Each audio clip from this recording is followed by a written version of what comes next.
GeoGrid is used for soil stabilization, foundation reinforcement, and load distribution, which increases the load-bearing capacity of structures.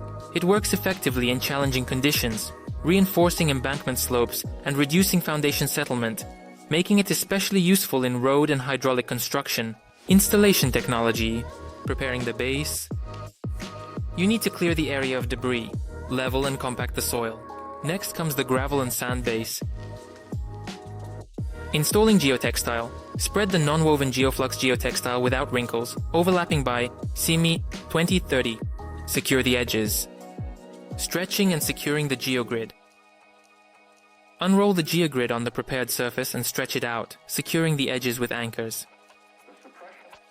Filling the cells.